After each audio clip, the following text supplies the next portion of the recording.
bien, bonsoir et bienvenue pour ce numéro de la rentrée, le 62e numéro de Miasme, le magazine d'information de l'actualité spirituelle, mystérieuse et étrange. Ce soir, nous allons avoir un numéro spécial rock Sahuker.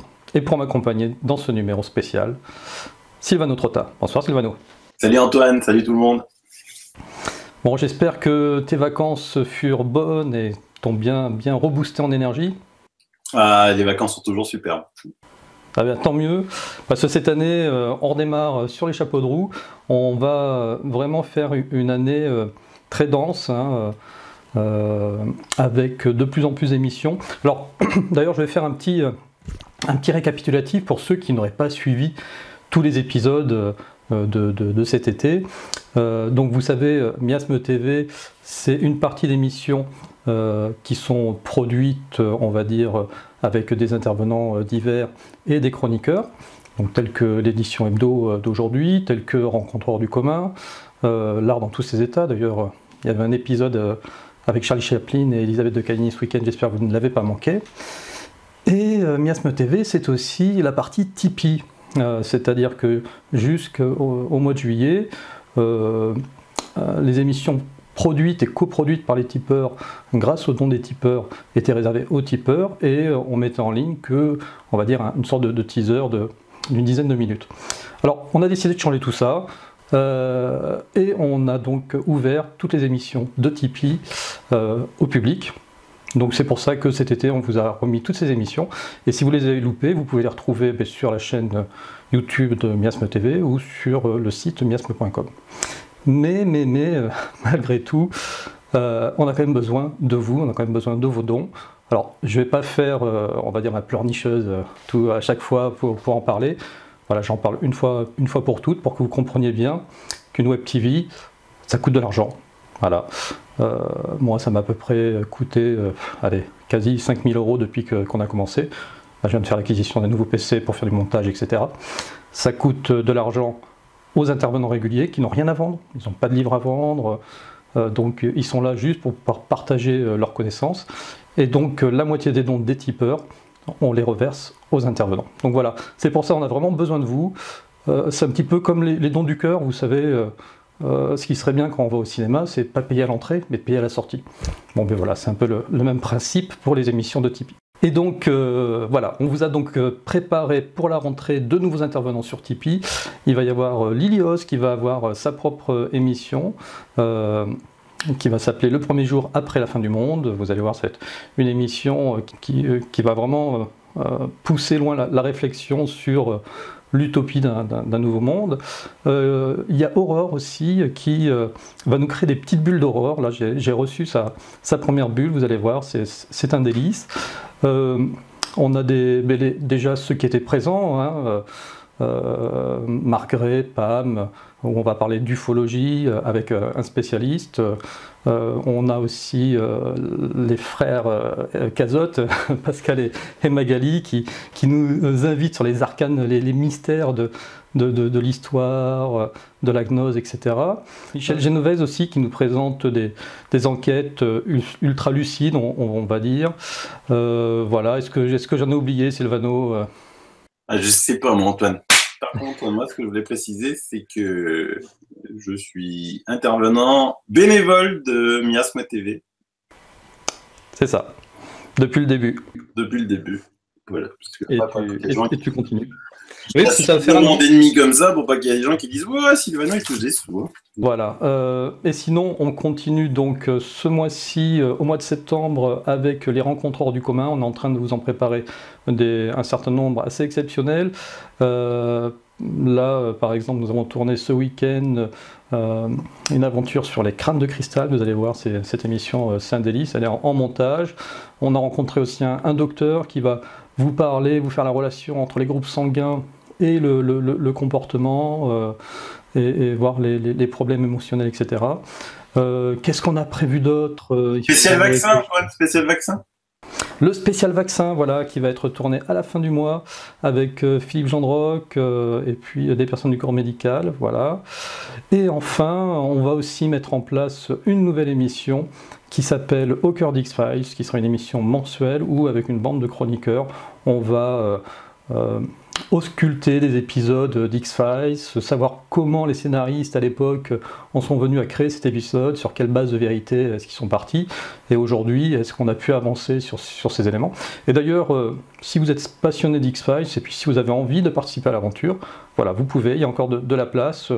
Vous m'envoyez un petit mail à faq.miasmetv@gmail.com et on sera heureux de vous compter dans l'équipe. Équipe d'ailleurs aussi qui peut s'agrandir au niveau des chroniqueurs de l'édition hebdo. Si vous voulez venir faire une petite chronique, on a encore de la place et les sujets, c'est pas ce qui manque pour pouvoir vous les présenter, voilà, tous les mois.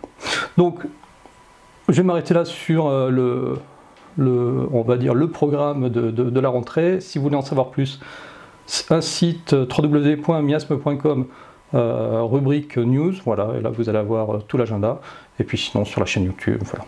Vous pouvez nous suivre quand vous voulez.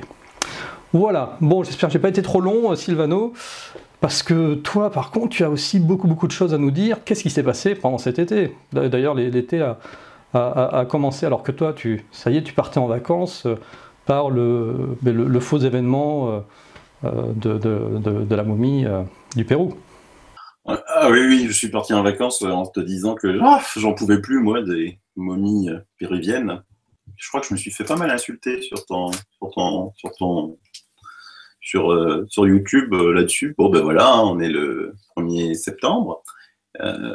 Enfin, on enregistre le 1er septembre. Et donc, ben voilà, c'est 100% Homo sapiens.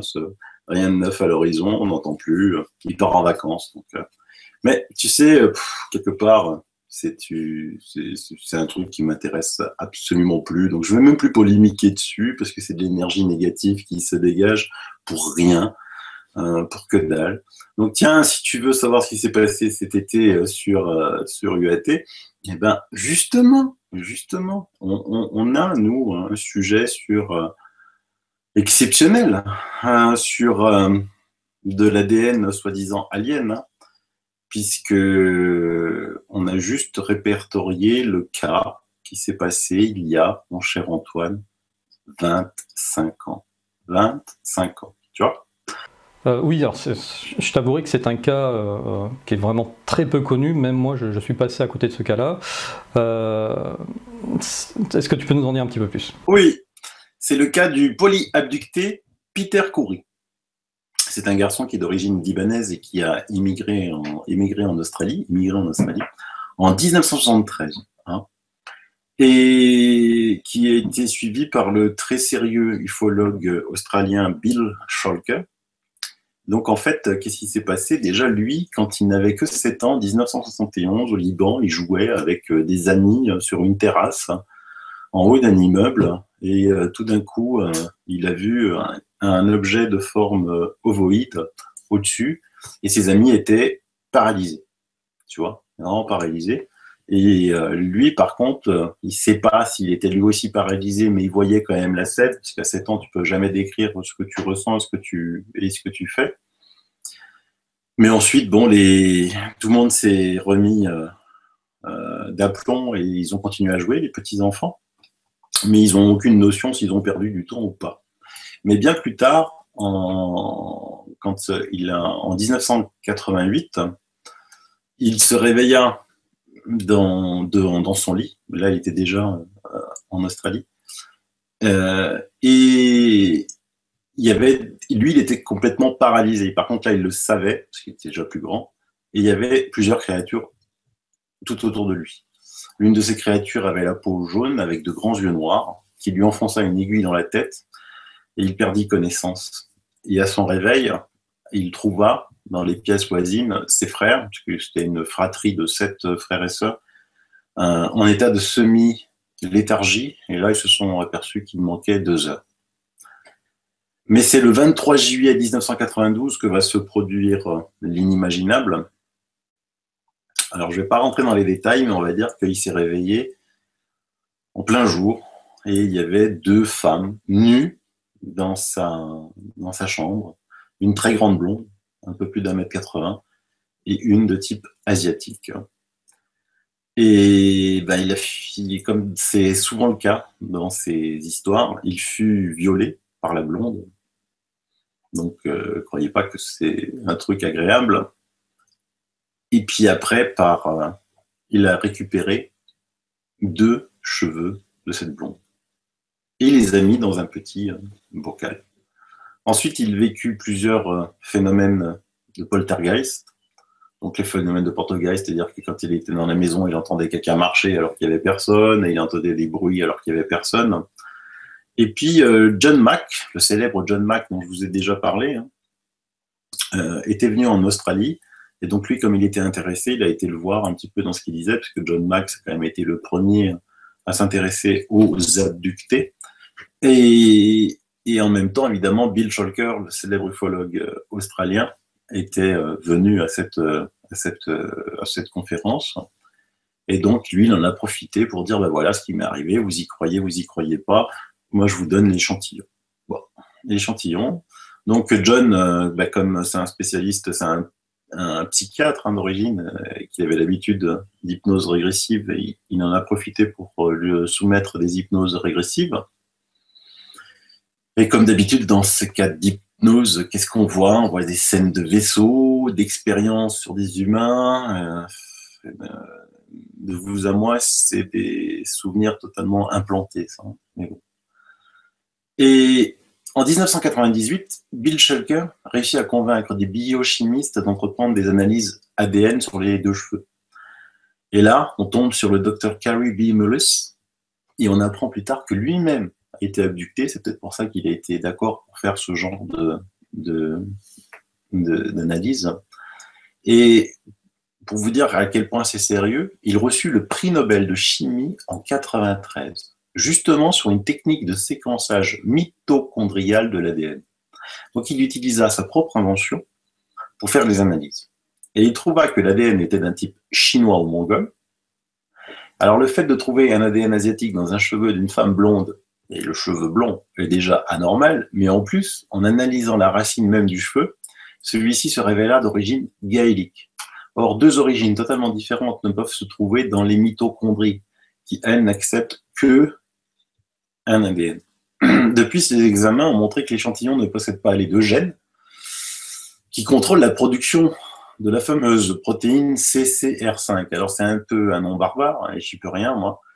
Mais l'absence de cette protéine fournit une résistance à de nombreuses maladies, comme par exemple la variole, la terrible variole. Or, seul 1% de la population mondiale en est dépourvu, mon cher Antoine. Et donc, je me suis dit, à partir de là, les esprits vont s'échauffer, c'est alien ou c'est pas alien. Mais effectivement, ce genre de viol a déjà été relaté de nombreuses fois par des abductés, dont le célèbre Antonio Villas-Boas, dont j'ai déjà parlé aussi. Donc, c'est quand même des humanoïdes qui ont des caractéristiques génétiques très particulières, sans parler d'une force hors du commun, un faciès quand même qui a de légères différences par rapport au faciès un petit peu de chacun entre nous, et puis surtout qui ont des capacités à paralyser et à rendre inconscient, quoi. Donc il y a 2 solutions. L'une serait de penser que ce sont les enfants des Elohim, dont Mauro Biglino, donc je recommande les rendez-vous hors du commun que nous avons fait avec lui sur Miasme TV, nous parle. L'autre serait une vaste manipulation dans laquelle on nous entraîne depuis la nuit des temps. Et donc, c'est assez symptomatique. J'ai mis un article avec toute l'analyse ADN qui a été faite sur ses cheveux. C'est juste effarant. Après, tu sais qu'il y a des centaines et des centaines d'autres histoires analogues. Ben voilà, un vrai séquençage ADN d'aliens qui ne vient pas du Pérou. Et ce qui est quand même intéressant dans cette histoire, dans ce témoignage, c'est que, voilà, là il y a un séquençage qui est vraiment très particulier, et puis au final, ça fait toujours pas la une des journaux, et quasi personne n'en parle. Ça fera jamais la une des journaux, c'est ce que je dis. Ce que je te disais aussi, c'est que même c'est pas vrai. Et même si l'histoire de Jamin avait été vraie, et que c'était de vrais aliens, ça ferait aucune une. Il faut bien savoir que ça, on le... Attends, on est en 2017, tu te rends compte, Roswell, c'était en 1947, et c'est toujours, boum, tu veux parler d'ufologie à la télé, tu vois bien ce qui s'est passé avec l'émission où Marc Gray, Rachel Fortin sont passés, où ils se sont moqués d'eux, quoi. Donc on est toujours là. Les gens, ils se moquent parce qu'ils s'y intéressent pas, et ils préfèrent écouter des émissions bas de gamme à la télé et faire rire le monde. C'est ça. Alors cet été... Cet été en plus, qu'est-ce qui s'est passé on a eu un fantastique cadeau de nos amis de Facebook. Hein.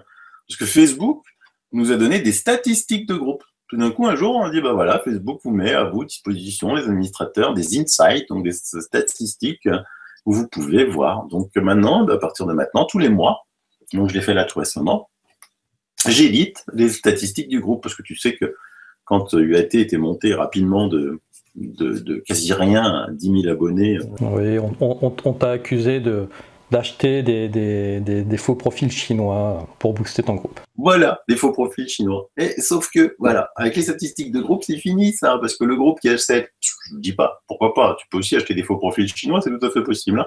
Hein.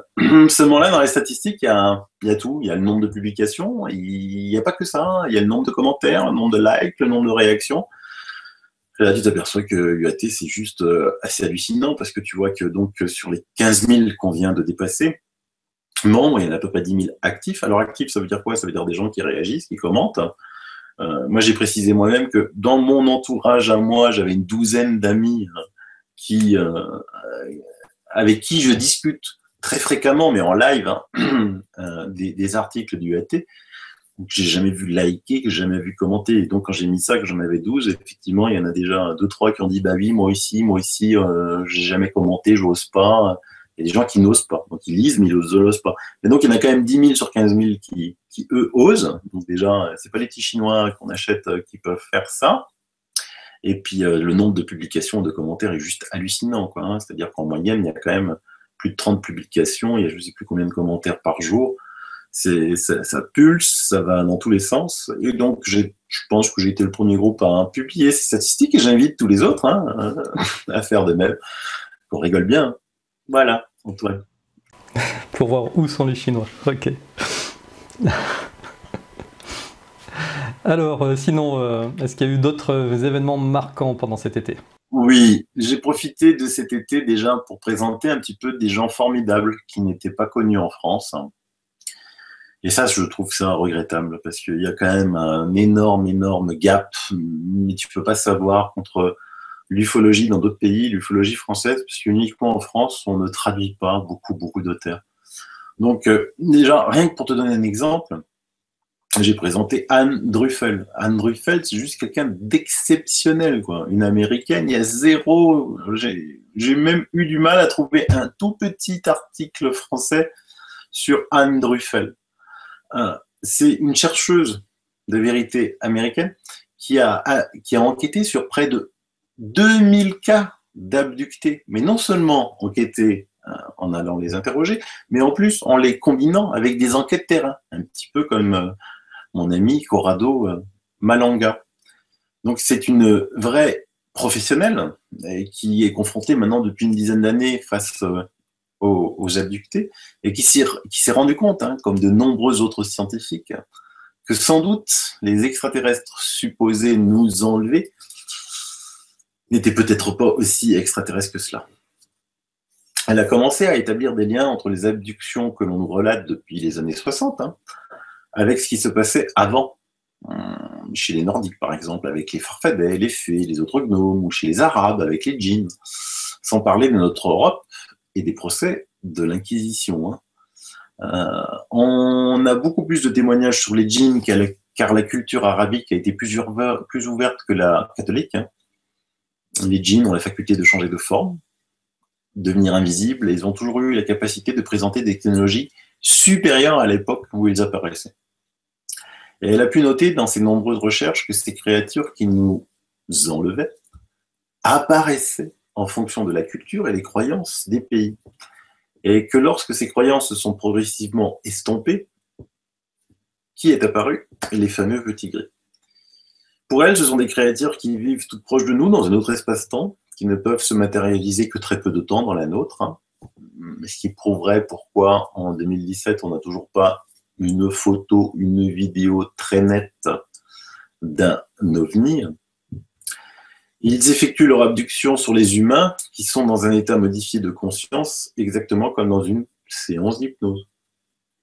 Ces personnes, par la suite, ne savent pas faire effectivement la différence entre le corps physique et leur corps astral. Elle a noté que les implants ont commencé à apparaître dans les années 60. Elle a mené une enquête sur 400 abductés qui avaient des implants. Et on a déduit tout simplement que ces implants seraient là pour nous bluffer. En effet, comment croire que des créatures capables de nous faire traverser des murs en nous abductant et étant dans un autre espace-temps auraient besoin de ces implants? Et là, on en vient à un thème majeur de la problématique française qui pense que l'ufologie est née en 1947 avec Kenneth Arnold et avec là ensuite Roswell. Donc la plupart des ufologues ont commencé à étudier les ovnis depuis cette date. Et c'est là une erreur fondamentale.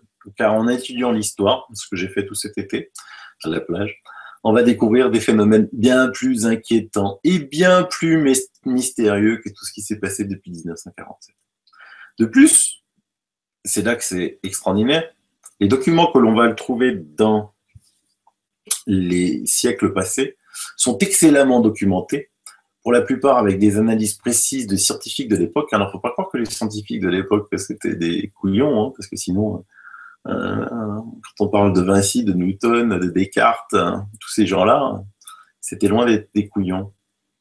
Et pourquoi? Parce qu'à l'époque, ces scientifiques-là n'avaient pas peur de devenir la risée de leurs collègues en étudiant ces phénomènes mystérieux.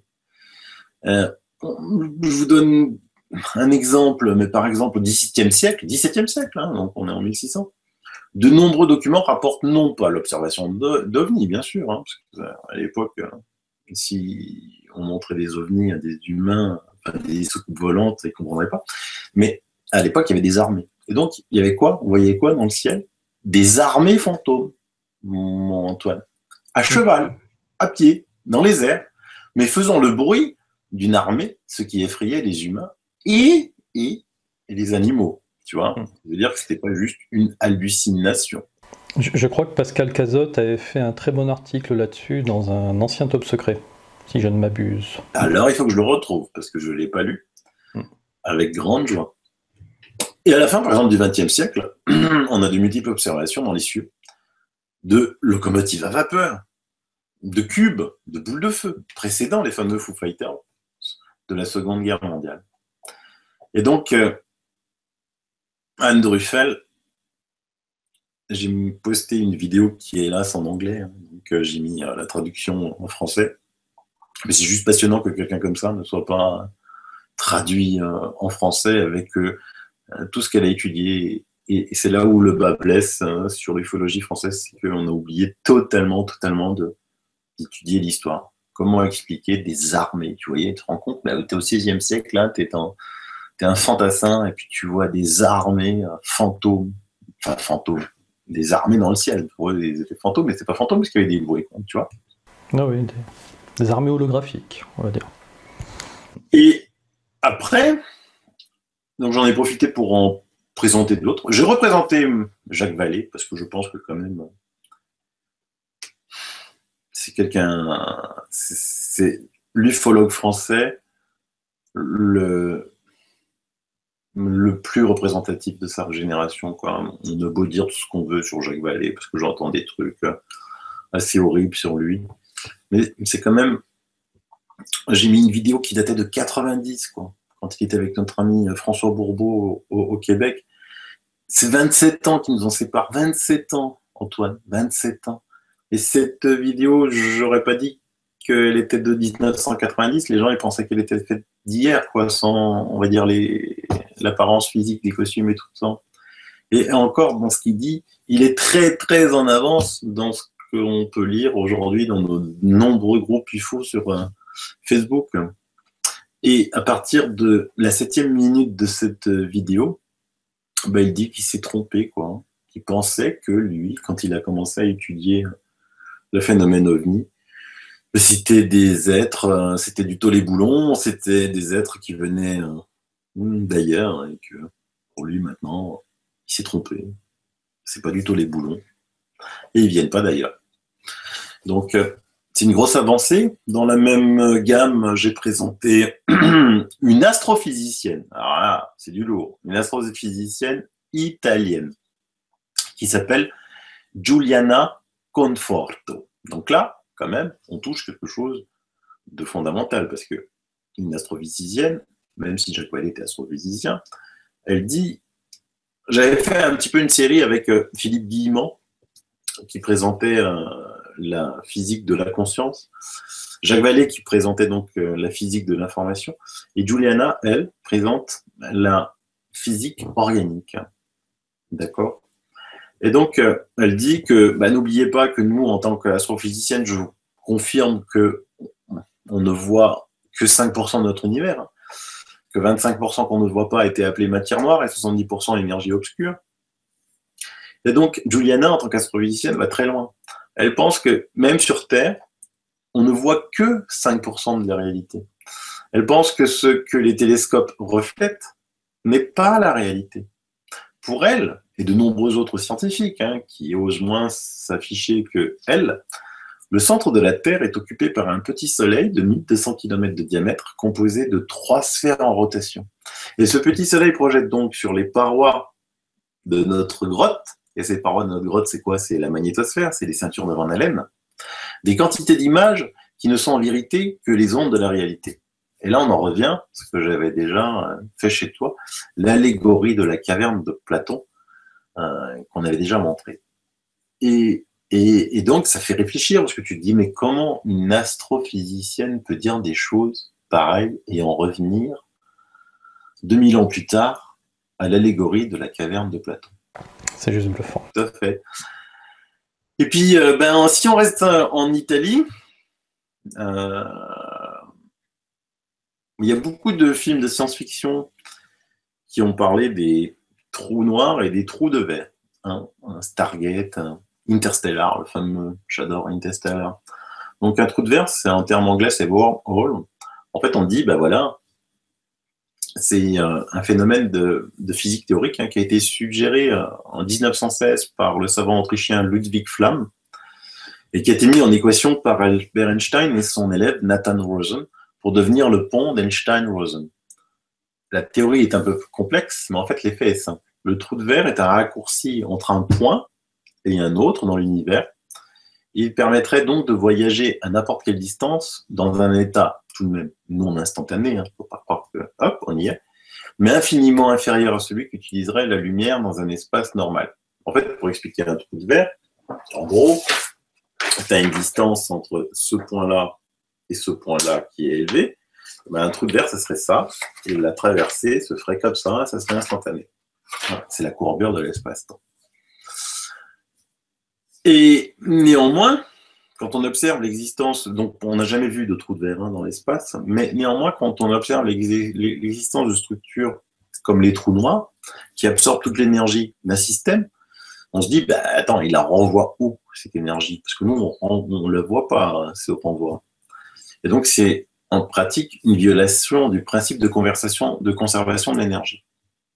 Donc, l'une des explications possibles suggère que l'espace-temps est courbe, ce qui implique la possibilité de passer d'un univers à l'autre, donc d'un trou noir à un trou blanc, donc ça c'est un trou de verre. Alors figure-toi qu'à Naples, à l'université Federico II, un physicien, Salvatore Capocciello, et son équipe ont créé un trou de verre, mon Antoine, à très petite échelle, qui non seulement respecte totalement les équations d'Einstein-Rosen, mais qui démontre le trou de verre. Donc, il a superposé 2 feuilles de graphène. Alors, le graphène, c'est du carbone, mais à l'état très, très, très, très, très pur. Donc, le carbone pur, c'est avec des molécules à 6, comme ça, c'est hexagonal. Mais il y a aussi du graphène à 7, hop, et à 5. Donc, il en a mis une à 7 et une à 5. Quand il a mis 6 à 6, il ne se passe rien. La feuille de graphène à 7 émet un champ positif, l'autre à 5 émet un champ négatif, et entre, ils ont mis un nanotube de carbone censé représenter le trou de verre. Et là, figure-toi que, magie, un courant électrique se propage, mais alors quasi instantanément, c'est-à-dire sans résistance ohmique. Parce que tu sais que chaque fois que on fait quelque chose, on calcule en ohm, hein, la résistance ohmique d'un n'importe quoi, d'un tuyau, d'un fil pour passer l'électricité.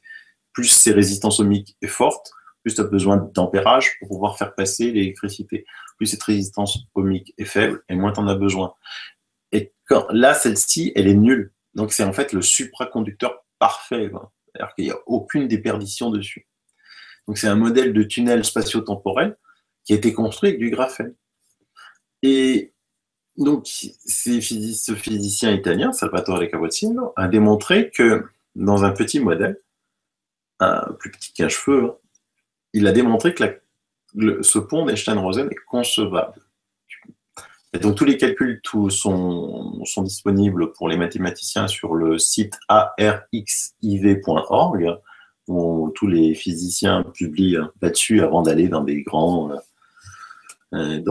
publications comme Nature et compagnie.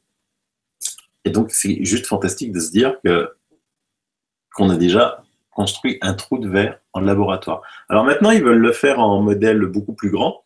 Donc une université danoise s'est proposée, parce que la problématique, c'est d'avoir des grandes feuilles de graphène pures, parce que ça coûte extrêmement cher à faire. Mais s'ils le font, parce que des universités sont OK, on va pouvoir avoir des ponts de verre faits sur Terre. Donc après, tu laisses imaginer ce qui peut se passer plus tard.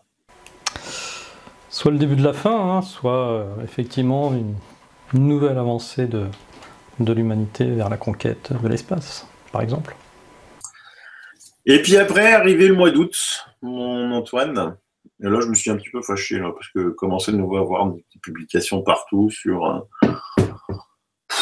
la fin du monde, parce que l'éclipse du 21 août aux États-Unis, du 23 août, je ne sais même plus.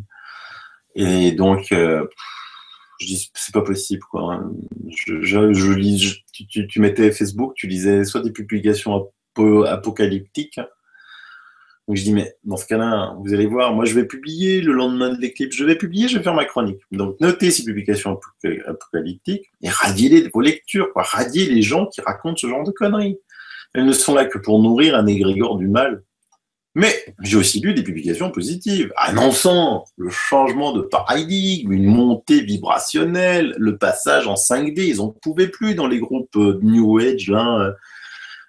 C'était hallucinant, mais il ne s'est rien passé. Il faut les radier, ces gens-là. Car évidemment, ça nourrit pas un égrégore du mal, mais quelque part, oui. Parce que les gens, ça fait naître un espoir. Ah, super, on va passer en 5D.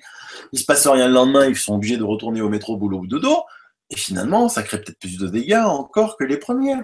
Hein. Donc, de temps en temps, il faut en parler du New Age. Ce dernier, New Age, c'est une vaste nébuleuse qui mélange de façon très intelligente médiumnité, spiritualité, astrologie, numérologie, science, ufologie. Mais il faut ménager son propre discernement. Car il est vrai que il y a certainement de véritables personnes de lumière, mais il y a aussi de sacrés charlatans. Il ne faudrait pas qu'à la fin, on mette tout le monde dans le même sac parce qu'on croit en plus rien. Moi, j'aurais donné un message à tous les channels qui prétendent canaliser une entité du bien ou être investis, peu importe laquelle, ou en étant en lien direct, qui transmettent des messages. Parce que alors là, la toile fourmille de ce qui est en contact avec Vénusien, Pléadien, Arcturien, Syrien, Avian bleu. Antoine, il me faudrait 2 heures pour faire la liste, quoi, complet. Sans oublier ceux qui seraient en contact avec des entités bien précises, hein, Sananda, qui serait le nouveau Jésus-Christ, Ashtar Sheran, on en a déjà parlé 1000 fois. Ce sont soit des charlatans, soit des personnes totalement sous contrôle d'entités maléfiques, qui savent évidemment donner le champ. Elles sont capables de vous envelopper d'amour, de bien-être, car elles maîtrisent les fréquences, les énergies et les vibrations. Une fois que tu maîtrises ça, tu maîtrises tout. Il y en a même qui sont capables de dénoncer les mêmes dérives que je cite plus haut, tout en argumentant qu'elles canalisent les entités du bien. Non, c'est un leurre. C'est un leurre. Les vrais êtres de lumière existent bien sûr, hein, je ne veux pas faire peur à personne. Mais ils sont humbles, ne se sentent pas investis. ils ne se canalisent pas, et surtout, elles ne demandent rien. Ok? Donc, arrêtez avec tout ça, parce que c'est franchement, à chaque fois, la même chose. Et en même temps que je te dis ça, on est reparti, la fin du monde est programmée pour le 23 septembre 2017, je ne sais même plus pour quelle raison, mon cher Antoine. Et puis tu pourras retenir le même discours le 24 septembre, c'est à peu près sûr. Ok. Bon, eh bien, écoute, voilà, je pense qu'on a fait un bon tour d'horizon de ce qui s'est passé cet été. Et alors attends, parce que je vois arriver mon ami Rock à moi. Ben oui, parce que nous, tu vois, on n'a pas besoin de canaliser.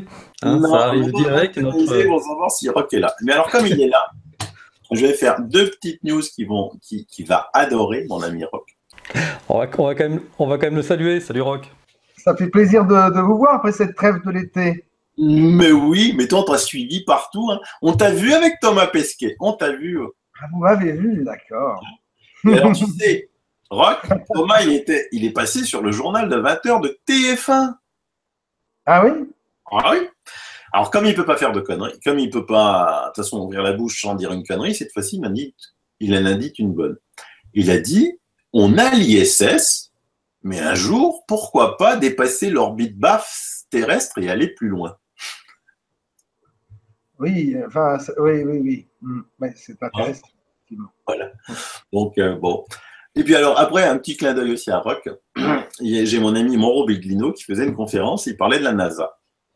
Donc, il avait mis le logo de la NASA et il a dit aux participants, savez-vous ce que NASA veut dire en hébreu?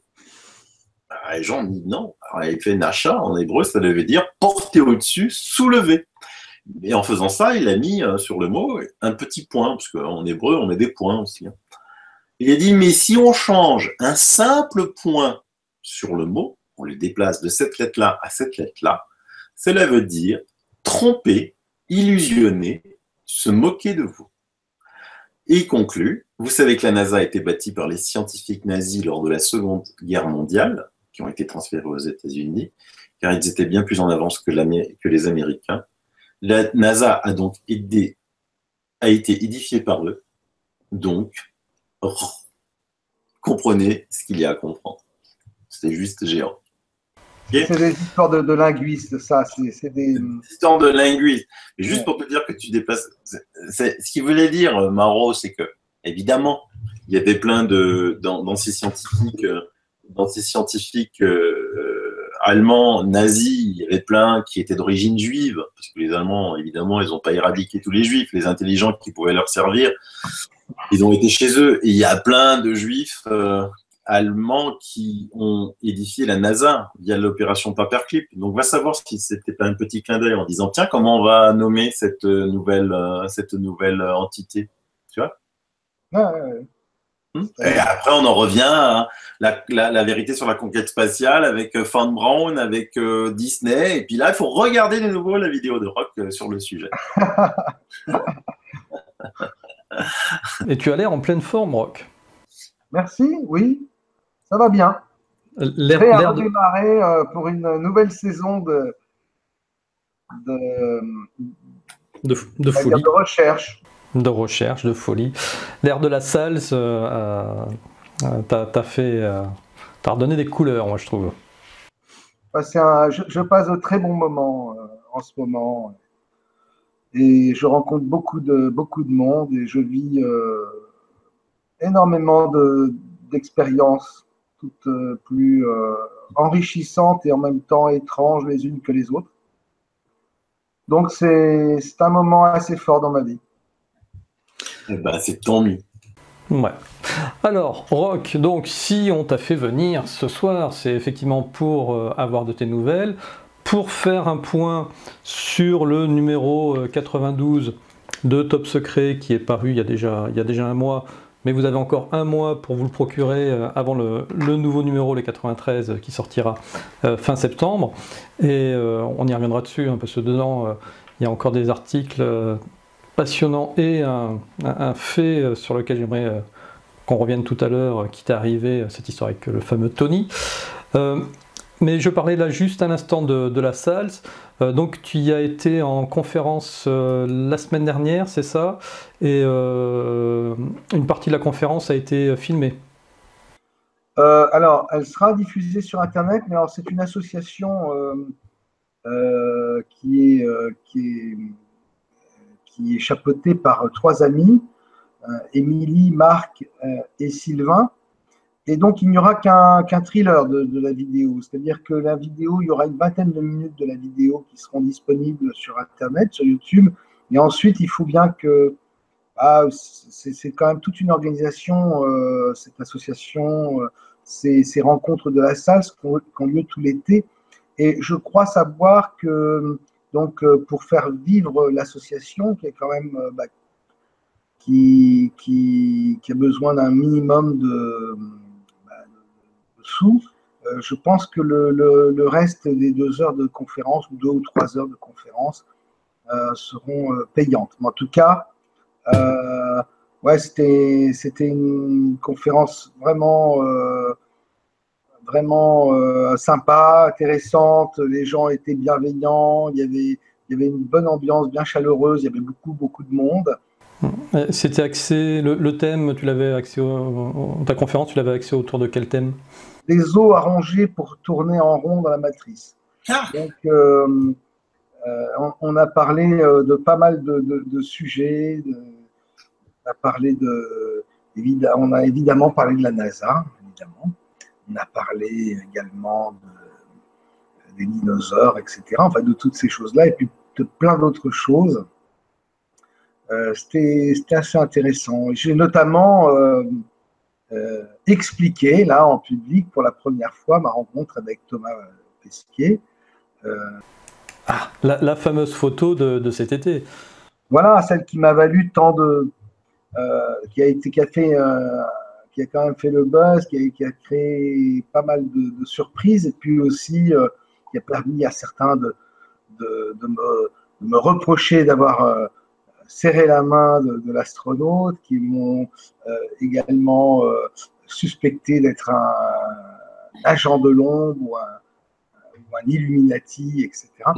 Enfin bref, on est rentré, cette photo a fait énormément de fantasmes, a suscité beaucoup de fantasmes, et donc lors de cette conférence, je me suis expliqué sur cette rencontre. Mais dans le prochain numéro de Top Secret, comme promis, parce que je n'ai pas répondu aux internautes, ça aurait été, j'ai un petit peu répondu, mais je n'ai pas voulu donner le fond des choses, si tu veux, le secret véritable de cette rencontre, parce qu'il y a toujours un secret dans les motivations des événements qui arrivent. Et donc ça, je l'ai gardé, je l'ai dit, je l'ai expliqué lors de cette conférence, et puis je l'explique aussi dans le prochain Top Secret, dans le numéro 93, qui va sortir fin septembre, début octobre. Alors, juste pour Miasme TV, une exclusivité, Rock. Est-ce que Thomas Pesquet te connaissait?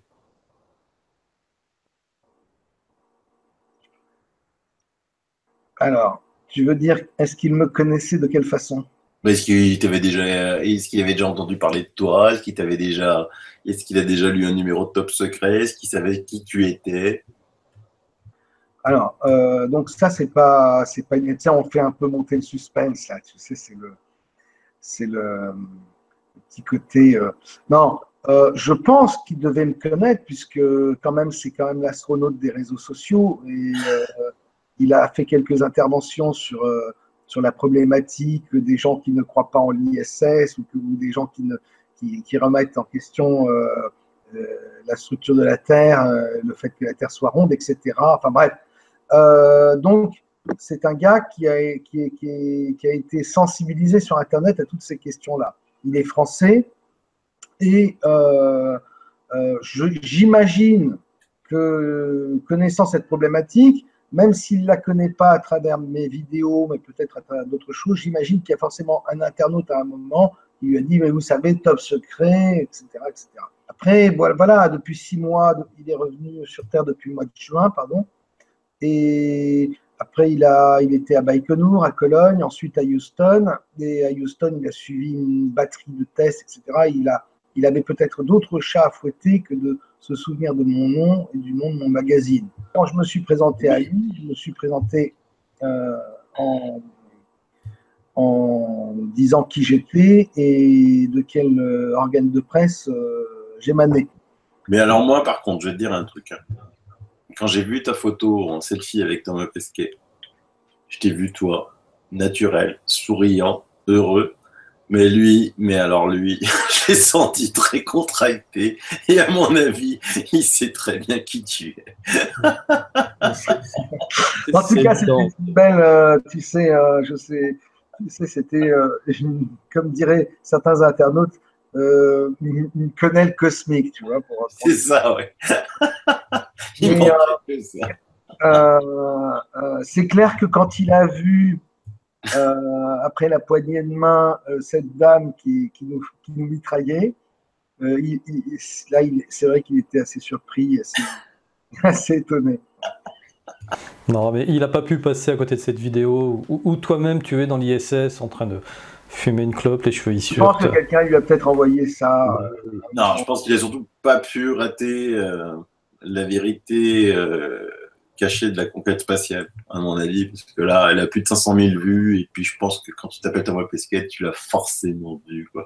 Parce qu'il y a suffisamment d'agents de l'ombre qui essayent de casser cette vidéo-là. On a dénommé des travail pour le gouvernement, hein, qui essaye de te casser. Oui, c'est ce gars-là dont on va pas, c'est pas la peine de le citer parce que inutile de lui faire la pub, mais effectivement, c'est un cinéaste sans véritable succès. Je ne parle pas de talent, hein, mais de succès. Et quand il y a eu avec le gouvernement précédent cette opération de on vous manipule.com, je crois. C'est ça. Il y avait une partie dessus de l'iceberg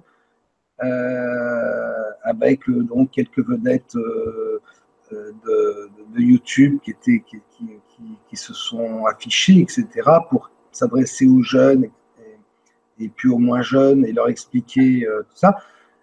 Mais en parallèle à ça, il y avait le dessous de l'iceberg, c'est-à-dire 90% d'autres personnes qui ont été embauchées pour faire ce genre de vidéos. On les a choisis pour leur professionnalisme, pour leur qualité, leur matériel, etc. Et celui-ci, mais parmi quelques autres,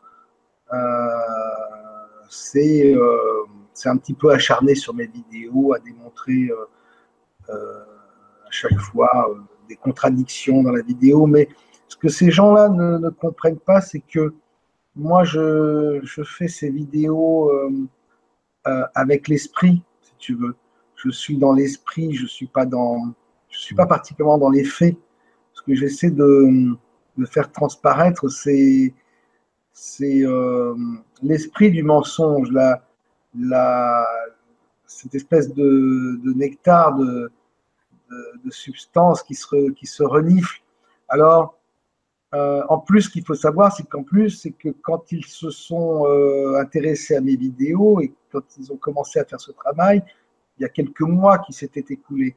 Et entre-temps, la NASA a énormément modifié de choses. C'est-à-dire que les nouvelles vidéos qui sortent de la NASA, exprès, rentrent en contradiction avec ce qui existait avant ma vidéo. Donc, notamment l'absence de SAS, etc. J'aurais pu, à l'époque, c'était la première vidéo, on n'a pas mis beaucoup d'extraits, mais j'avais des dizaines de vidéos d'époque qui pouvaient confirmer ce que j'étais en train de dire au niveau de l'absence des SAS entre les modules. Puis de toute façon, enfin, là, voilà, c'est ça de regarder le doigt au lieu de regarder la Lune, c'est que le souci, il n'est pas tant dans les SAS, dans la présence ou l'absence de SAS, il est plus dans le danger de l'impact, etc., que représente cette boîte de conserve ambulante, puisque à la moindre fissure, au moindre problème, SAS ou pas SAS, toute façon, tu comprends bien que fermer le SAS, c'est plus possible. C'est pas possible puisque de toute façon, il y a des câbles qui se baladent dans les modules, dans beaucoup de modules. Alors là, maintenant, un peu moins, ils ont fait un peu le ménage. Mais bon, on voit bien que dans l'esprit, si tu veux, SAS ou pas SAS, s'il y a une fuite, c'est pas comme un sous-marin où de l'eau va arriver progressivement. C'est tout qui implose. Et c'est d'ailleurs pour ça que je pense que ces SAS ne sont pas très visibles et que la plupart du temps, ils sont obstrués ou rendus inactifs de par les câbles qui circulent entre les modules. Et tout à fait. Et moi, je profite de là pour lancer un appel. 2 appels. Un, allez, pour qu'il y ait un spécialiste du déménagement qui nous regarde sur Miasme et qui prend contact avec nous, qui prend contact avec Antoine et qui nous fasse un devis. Parce que tu sais, maintenant, aujourd'hui, en 2017, quand tu veux déménager, ben, les déménageurs, ils viennent plus chez toi, quoi. C'est-à-dire, tu prends des photos de chez toi, tu les envoies, et puis eux, ils te disent, en fonction ils calculent le volume directement, ils te disent, ben voilà, le camion qu'il faut, et puis le devis, ils te le font en ligne, quoi. J'aimerais bien avoir ce type de déménageur qui me fasse le devis en ligne de tout ce qui est installé dans l'ISS. Je lui fournis, moi, en échange, toutes les images de tous les modules de l'ISS, et lui, il me dit le tonnage que cela représente, et le nombre de camions que je transformerai en fusées.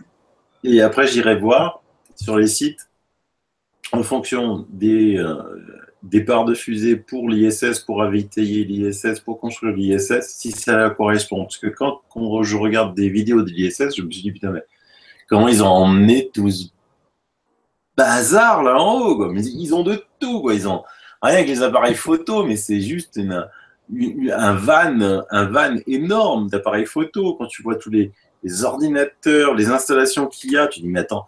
Alors, j'ai essayé d'aller voir sur les sites, hein, puisqu'il y a des sites, effectivement, qui montrent les ravitaillements de l'ISS. Je trouve que c'est très faible par rapport à tout ce que l'ISS comprend. Et puis après, quand on voit ne serait-ce que l'habillement, moi, je pars 3 semaines en Italie avec ma fille, même 2 valises énormes d'habits, parce qu'évidemment, il n'y a pas de pressing. Je ne veux pas utiliser le pressing en Italie, même s'il y en a à côté. Et eux, ils n'ont pas de pressing, quoi. Et après, chaque fois que tu vois ces astronautes, ils sont pimpants, ils sont propres, ils sont clairs sur eux, ils sont rasés de près, et ils ont des vêtements neufs à chaque fois. Mais attends, ils en amènent combien des habits là-haut? Même s'ils sont tous un petit peu édulcorés, il y a l'insigne sur leur affaire. Et tu te dis, mais c'est un truc de fou, quoi. C'est un hôtel, c'est un palace 5 étoiles luxe où le ménage, il est fait tous les jours. Il montre comment il se douche, il montre tout, comment il se rase, il montre comment il se coupe les ongles, il montre tout. Et ton corps, il élimine des cellules. Quoi que tu fasses, Antoine, tous les jours, quand tu as des cellules mortes, Et ça se dépose. Tu peux pas tout absorber. Mais là-bas, c'est nickel chrome tout le temps. Prends une boîte chez toi, dans ton jardin de 10 mètres cubes et vis comme sur la station spatiale. Tu verras dans 10 ans la tête qu'elle va avoir. Tu verras. C'est juste hallucinant. Mais ceci dit, bon, il n'y a peut-être pas de poussière dans l'ISS. Hein. Alors, la poussière. Ben, la poussière, elle est partout parce que justement, chaque fois que tu perds des squames de peau, des squames de trucs, ça fait de la poussière.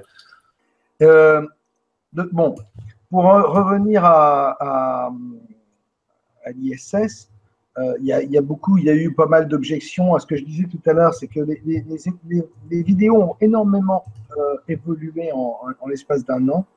Maintenant, la NASA s'évertue à faire des vidéos longues, de plus en plus longues, etc., pour montrer justement que les astronautes. Mais bon, alors moi je reçois beaucoup de messages là-dessus.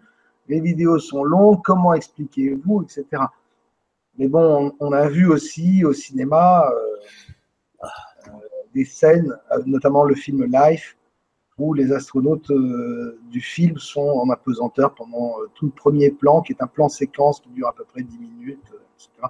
Donc, simplement, ce qui se passe, c'est que là, ils ont adapté, ils ont mis la barre un peu plus haute et ils ont adapté leur communication aux objections que faisaient les chercheurs de vérité autour de ces anomalies, Bah, autour de ces histoires. et il est fantastique le film Life. Tu vois vraiment des séquences à l'intérieur de l'ISS qui sont très longues, fantastiques, quoi. Sans parler de Gravity, qui est encore plus exceptionnel que les images de l'ISS. Les gens, il faut qu'ils comprennent qu'on est en 2017 et qu'on fait ce qu'on veut, quoi. Même toi qui étais sur l'ISS, Rock. Ah, moi, c'était un peu top secret, on va dire.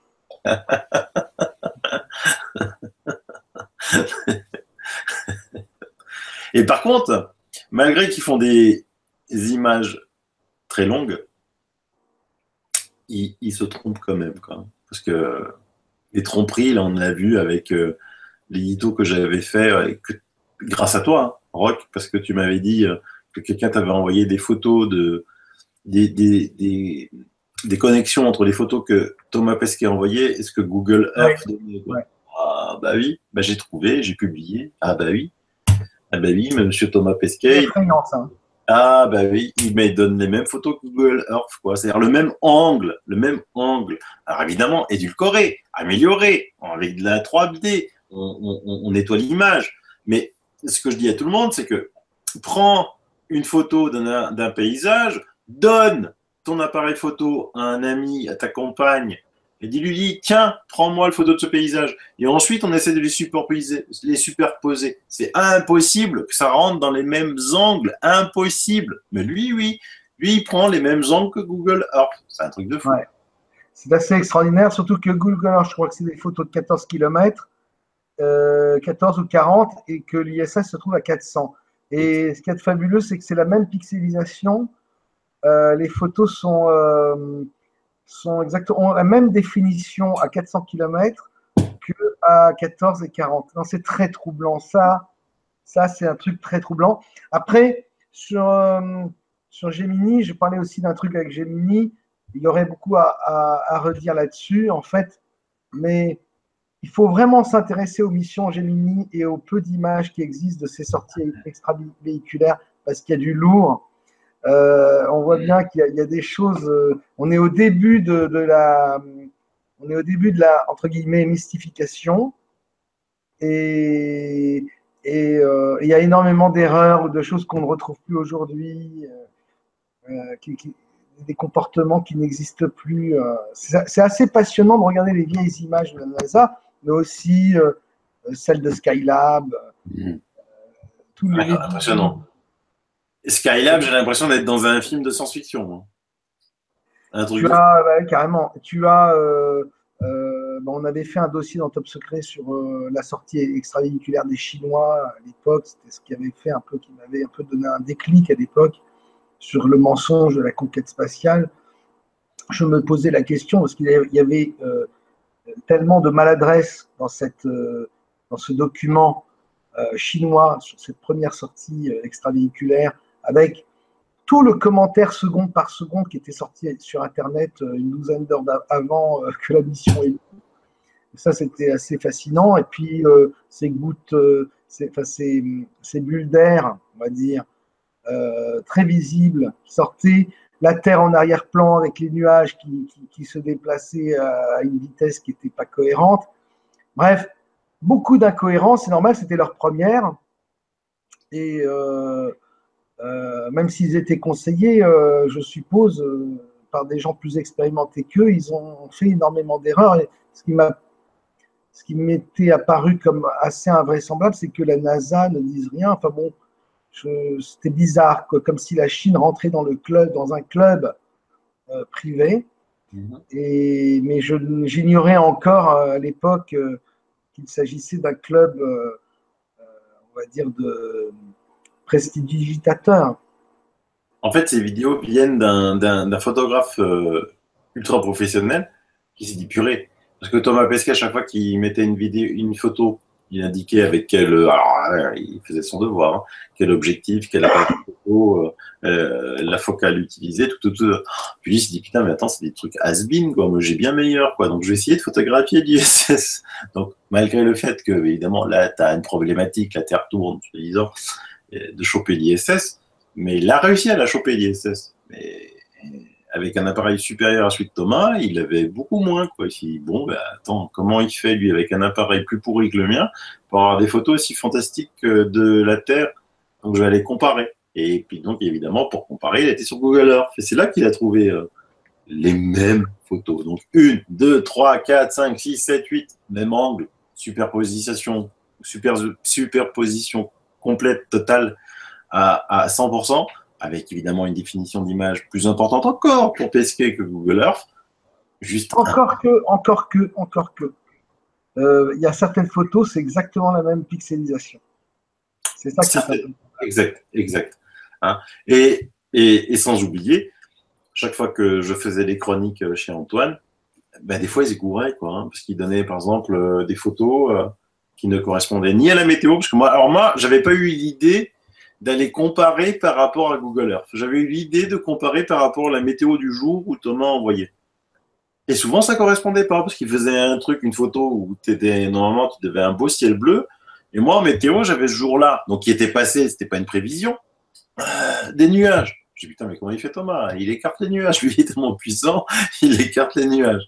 Et puis, des fois, il y avait par exemple, pour Dieppe, c'était à Dieppe, et ben, la végétation ne correspondait absolument pas au moment où il avait pris la photo.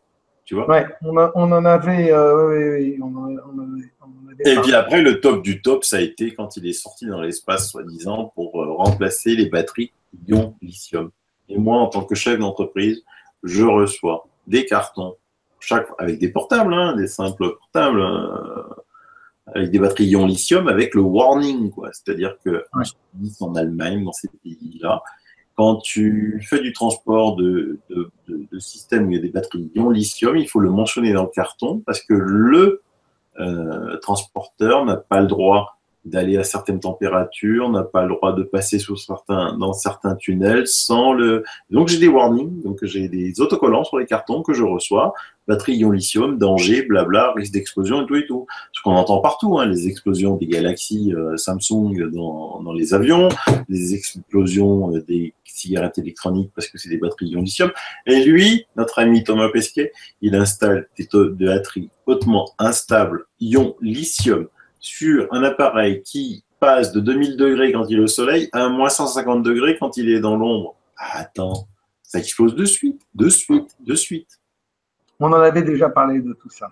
Ouais. Bon, des particularités, il y en a beaucoup, mais en tout cas, voilà, vous connaîtrez